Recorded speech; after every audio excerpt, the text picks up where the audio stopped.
The pressure is on at Old Trafford.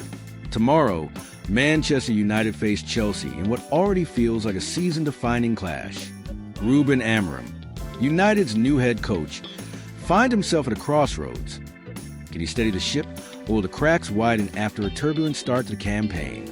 With just one win, one draw, and 3 painful defeats, including a humiliating League Cup exit to Grimsby Town, the stakes could not be higher. And as fans demand answers, Amorim is wrestling with some key decisions that could shape not only this game, but the entire trajectory of United's season. Today, we break down United's predicted 11, Amorim's biggest dilemmas, and why this clash with Chelsea might just be the turning point. The first major headache for Ruben Amorim lies between the posts. Manchester United invested in Sen Lammens, the highly rated Belgian shot stopper from Royal Antwerp, during the summer window. At just 22 years old, Lammens is seen as a long-term project, but United's poor start may accelerate his introduction. In the derby against Manchester City, Amorim stuck with Altay Bayındır. Unfortunately, Bayındır's shaky display only raised more questions. His distribution was nervy, his positioning questionable, and he looked anything but commanding in the box. With United desperate for stability, Amorim may take the bold step of starting Lammens against Chelsea. It's a gamble, no doubt, but one that could either blow up in his face or provide the spark this team so badly needs. If Lammens steps up, it could lift the entire squad, much like how young Iker Casillas transformed Real Madrid when he broke through 2 decades ago. Next comes the defense, another puzzle with no easy solution. The back 3 has been the foundation of Amorim's tactical setup, but individuals are under the microscope. Luke Shaw, in particular, endured a nightmare against Manchester City. His positioning was exposed, his duels lost, and questions are swirling about his sharpness after recent injuries. If Amorim decides to make a change, he has options.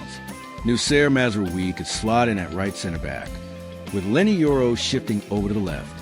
Harry Maguire could be thrown in for his experience, with Matheus de Ligt providing cover on the right. Or Amorim could give youngster Aiden Heaven a rare start in a direct swap for Shaw. On balance, Shaw may survive for now, but fans will be watching closely to see if he can redeem himself after the derby debacle. Meanwhile, Patrick Dorgu was one of the few bright spots against City. His energy and defensive discipline on the left wing-back role were impressive, and he is expected to keep his place. On the right, Amorim has another call to make. Mazraoui has been steady, but the manager wants to inject more attacking flair. Amad Diallo could return in that role. In midfield, Amorim has been more settled. Bruno Fernandes remains undroppable, not just as captain, but as United's most creative spark.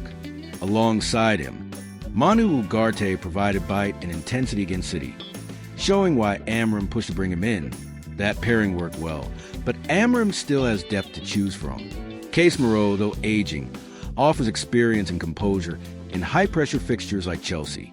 Kabi Mainoo, the Academy starlet, is also pushing hard for more minutes after impressing in cameos. The big news, however, is the return of Mason Mount and Matheus Cunha to full fitness.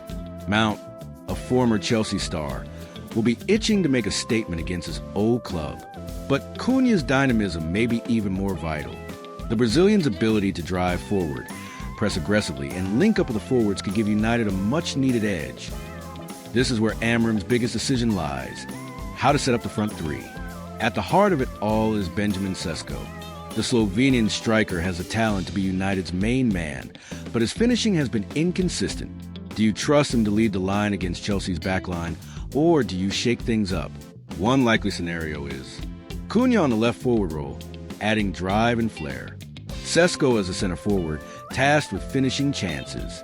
Bryan Mbeumo on the right, providing pace and unpredictability. However, there's an alternative, dropping Šeško to the bench. If that happens, Amorim could opt for Mount or Amad on the left and Mbeumo on the right, with Cunha acting as a false 9. Either way, Amorim needs goals, and this forward line will determine whether United finally deliver in a big game this season. So, after weighing up the options, here's the predicted 11 for tomorrow's 5:30 p.m. kickoff at Old Trafford. GK, Sen Lammens. CBs, Matheus de Ligt, Leny Yoro, Luke Shaw. Wingbacks, Patrick Dorgu, LWB, Amad Diallo, RWB. CMs, Bruno Fernandes, Manu Ugarte. Forwards, Matheus Cunha, LWF, Benjamin Šeško, CF, Brian Bumo, RWF. This selection balances risk with opportunity. It rewards form, punishes underperformance, and injects fresh energy into a side badly in need of momentum. But of course, this isn't just about United. Chelsea, under Enzo Maresca, are starting to show signs of improvement. Their young squad is hungry. They're pressing sharp. And in players like Cole Palmer and Nicholas Jackson, they have the weapons to cause problems. If United are not sharp from the first whistle, Chelsea could punish them. And with Stamford Bridge still buzzing from recent wins, this is far from an easy fixture. So here we are, Manchester United versus Chelsea, a clash dripping with history, tension, and high stakes. For Ruben Amorim, this isn't just another league match. It's a fight for credibility, momentum, and maybe even his job security. Will his gamble on Lamens pay off? Can Shaw bounce back? And will Šeško finally deliver on the promise that made him such a prize signing? Old Trafford will have its answers soon enough. But one thing is certain. This game will either ignite United's season or plunge them deeper into crisis. And when the dust settles, we may just look back on this night as a turning point.